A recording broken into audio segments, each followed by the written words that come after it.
तो देखो भाई साहब, वीडियो शुरू करবার আগেই আমি একটা কথা বলতে চাই যে हमारी छोरी छोरों से कम है क्या है। তো দেখো, তোমরা সবাই জানো যে প্রায় ৪৯টা বছরের আন্তর্জাতিক ক্রিকেটের একটা লম্বা সফর পার করে ফাইনালি আমাদের ইন্ডিয়া ওমেন্স টিম ভারতবর্ষে একটা ওয়ার্ল্ড কাপ আনতে পেরেছে। একটা মানে এটা একটা বিশাল বড় ব্যাপার ভাই, বিশাল বড় ব্যাপার। এটা শুধুমাত্র ওয়ার্ল্ড কাপের টিমে থাকা বা ওয়ার্ল্ড কাপের স্কোয়াডে থাকা 15 জন মহিলা ক্রিকেটারের পাওনা নয়, এটা গোটা ভারতবর্ষের প্রত্যেকটা মানুষের কাছে একটা অনেক বড় পাওনা, অনেক বড় পাওনা। সুতরাং ভারতবর্ষের প্রত্যেকটা রাজ্য থেকে মহিলা ক্রিকেটারদেরকে পুরস্কৃত করা হচ্ছে বিভিন্নভাবে। যেমন ধরো স্মৃতি মান্দানা, জেমিমা রড্রিগাস এবং রাধা যাদবকে তোমার মহারাষ্ট্রের সরকার দিয়েছে 2.25 CR করে, মানে 2,25,00,000 টাকা করে এক একজন ক্রিকেটারকে দেওয়া হয়েছে। অবভিয়াসলি কারণ মহারাষ্ট্রের মেয়ে স্মৃতি মান্দানা, জেমিমা রড্রিগাস এবং রাধা যাদব, যার কারণে মহারাষ্ট্রের সরকার এই 3 জনকে দিয়েছে।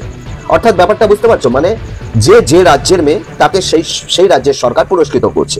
যেমন ধরো কান্তি গৌড়কে দিয়েছে মধ্যপ্রদেশের সরকার 1 কোটি টাকা, রেণুকা সিংকে হিমাচল প্রদেশের সরকার দিয়েছে 1 কোটি টাকা এবং স্নেহা রানাকে উত্তরাখণ্ডের সরকার দিয়েছে 50 লক্ষ টাকা।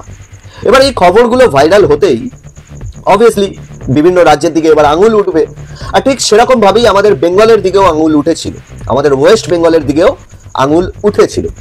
বলা হচ্ছিল যে ওয়েস্ট বেঙ্গলের সরকার তাহলে রিচা ঘোষের জন্য কি করলো ওয়েস্ট বেঙ্গলের সরকার।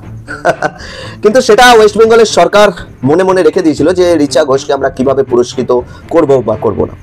তো চলো এবার দেখে নেওয়া যাক যে ওয়েস্ট বেঙ্গলের সরকার রিচা ঘোষকে কি দিয়েছে এবং বাকি রাজ্যগুলোকে বুঝিয়ে দিয়েছে যে ওয়েস্ট বেঙ্গল ভি কিসি সে কম है কে। তো চলো দেখে নেওয়া যাক। দেখো, প্রথমত হলো যে ওয়েস্ট বেঙ্গলের সরকার বঙ্গভূষণের পদক দেয় রিচা ঘোষকে, বা যেটাকে বলতে পারো তুমি স্টেট সিভিলিয়ান অ্যাওয়ার্ড, সেটা দেওয়া হয়। দ্বিতীয়ত হচ্ছে রাজ্য পুলিশের ডেপুটি সুপারিনটেন্ডেন্ট অর্থাৎ ডিএসপি পদে নিয়োগ করা হয় রিচা ঘোষকে। এটা অনেক বড় পাওনা ভাই সাহেব, অনেক বড় পাওনা রিচা ঘোষের কাছে। তৃতীয়ত হলো যেহেতু রিচা ঘোষ ফাইনালে 34 রান করে এবং সেই 34 রানটা মানে বলতে পারো ইন্ডিয়া ওমেন্স টিমের জন্য অনেকটা কার্যকর হয়েছে, যেহেতু রিচা ঘোষ হাই স্ট্রাইক রেটে ব্যাটিং করতে পারে। তো যাই হোক, ওভারঅল এই 34 রান করবার জন্য ওয়েস্ট বেঙ্গলের সরকার 34 লক্ষ টাকা দেয় রিচা ঘোষকে। এটা মানে মানতে হবে ভাই সাহেব, একবার জোরদার তালিয়া হোক ইয়ার। চতুর্থ হলো সোনার একটা চেন উপহার দেওয়া হয় রিচা ঘোষকে। আর পঞ্চম হলো সোনার ব্যাট বল দেওয়া হয়। এটা আমি অ্যাকচুয়াল বিষয়টা সম্পূর্ণভাবে জানি না, এই বিষয়টা কতটা সঠিক বা কতটা সঠিক নয়, তবে শোনা যাচ্ছে যে গোল্ড প্লেটেড সোনার ব্যাট এবং বল পুরস্কার দেওয়া হয়েছে।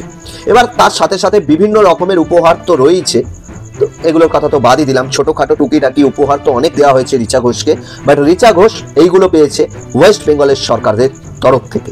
ওকে, তো যে সমস্ত বাইরের সরকারগুলো অর্থাৎ যেমন মহারাষ্ট্র বলো, মধ্যপ্রদেশ বলো, এই সমস্ত সরকারের তরফ থেকে যেমন আঙুল তোলা হচ্ছিল ওয়েস্ট বেঙ্গলের দিকে যে ওয়েস্ট বেঙ্গল কি দিল রিচা ঘোষকে, কি দিল এই নিয়ে একটা প্রশ্ন উঠছিল। তো ফাইনালি ওয়েস্ট বেঙ্গলের সরকার বুঝিয়ে দিয়েছে যে ওয়েস্ট বেঙ্গল ভি কিসি সে কম है কে। তো যাই হোক, আমাদের রিচা ঘোষ এখন হয়ে গেছে ডিএসপি ম্যাডাম। তো চলো, ভিডিও কেমন লাগলো তোমরা অবশ্যই কমেন্ট করে জানিও। আর হ্যাঁ, ভিডিও দেখছো দেখো ভাই সাহেব, ভিডিও দেখছো দেখো, কিন্তু আবার শেষে কমেন্ট বক্সে এসে এটা বলো না যে দাদা মনে হয় তৃণমূল কংগ্রেস করে, এইসব কমেন্ট নয়।